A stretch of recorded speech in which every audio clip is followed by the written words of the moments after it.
Hello बच्चों, अब इस क्वेश्चन को पढ़ लीजिए। ठीक है, पढ़िए, मैं फिर एक्सप्लेनेशन देता हूँ। चलिए मैं एक्सप्लेनेशन देता हूँ। कैसे करेंगे वो देखिए। मैं ये मान कर चल रहा हूँ, जो स्टूडेंट है वो आंसर को जानता है।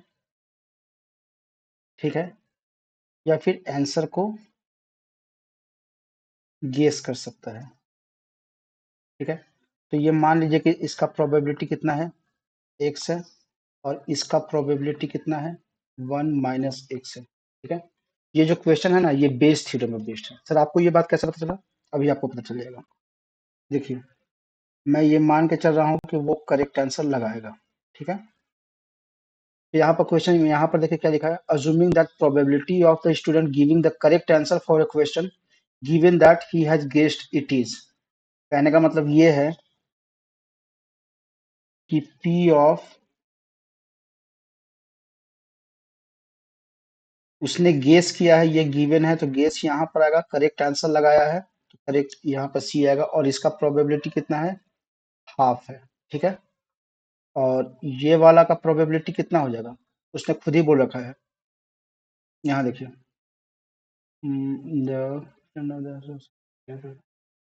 हाँ यहाँ देखिए, ये देखिए क्या लिखा है, whenever the student knows the answer of a question he give the correct answer. इसका मतलब ये है कि करेक्ट आंसर देने का probability when he knows the, given that कि ही नोज द सॉल्यूशन, इसका प्रोबेबिलिटी कितना है, 1 है। ये वाला प्रोबेबिलिटी निकालते कैसे हैं, प्रोबेबिलिटी ऑफ, यहाँ पर करेक्ट, यहाँ पर ये करेक्ट आएगा ही। अब यहाँ पर नोज आएगा या फिर गेस आएगा, ये डिपेंड करता है, यहाँ से ये जो लाइन है ना, ये लाइन इस पाथ को फॉलो करता है। यहाँ देखिए, इस पाथ को फॉलो करता है, अगर ऐसा फॉलो करेगा तो यहाँ पर के आएगा, और अगर मैं यहाँ पर रेड कलर से दिखा रहा हूँ, अगर इस पाथ को फॉलो करेगा, मान लीजिए इस पाथ को फॉलो करेगा, तो यहाँ पर गेस आएगा। ठीक है, आगे क्वेश्चन पढ़ते कौन सा पाथ फॉलो करने बोला है। यहाँ देखिए, also assume that the probability of answer for a given question being guessed given that student knows the correct answer। तो ये वाला जो पार्ट दिया ना, ये रेड कलर वाला दिया है, जो यहाँ से वापस जो मुझे जाना है, या तो नो की तरफ जा सकते हैं या गेस की तरफ जा सकते हैं, लेकिन ये जो 1/6 गिवन है ना, इसको नहीं लेने बोला है। उसने बोला है कि इस रेड कलर वाला पाथ को लीजिए, इस रेड कलर को पाथ को लीजिए, क्योंकि कैसे पता चला सर आपको, क्योंकि करेक्ट आंसर ये गिवन है और वो गेस से आया है, तो गेस वाला कौन सा है, ये वाला पाथ है, ये तो बेस थ्योरम है। इफ के बाद फिर एक और लाइन यहाँ पर जो ड्रॉ होता है वही तो बेस थ्योरम होता है। ठीक है, इसको हटा दीजिए और यहाँ पर लगा दीजिए guess.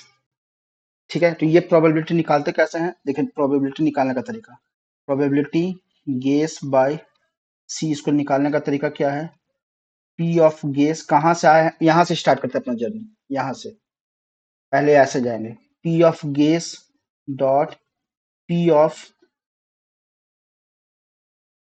P of C by G whole divided by total probability, तो वो कितना हो जाएगा, P of G dot P of C upon G plus P of K ये वाला है, ये वाला यहाँ पर टोटल प्रोबेबिलिटी आएगा ना, dot P of C by K. ठीक है, सबका वैल्यू गिवन है, ये वाला जो प्रोबेबिलिटी है इसका वैल्यू गिवन है 1/6 है। सबका वैल्यू डालिए ना, इजी क्वेश्चन है, ज्यादा टफ क्वेश्चन नहीं है, बोर्ड लेवल का क्वेश्चन है। तो ये कितना हो जाएगा, 1/6 इक्वल्स पी ऑफ जी का कितना था प्रोबेबिलिटी, 1 - 6 था। ये वाला 1 - 6 था, तो ये हो जाएगा 1 - x dot P of C by G कितना है, हाफ है। यही वाला कॉपी पेस्ट यहाँ कीजिए, 1 - x into half plus P of के कितना है, एक्स है, ये वाला, ये पी ऑफ के है एक्स, और ये है पी ऑफ जी है, वो है 1 - 6।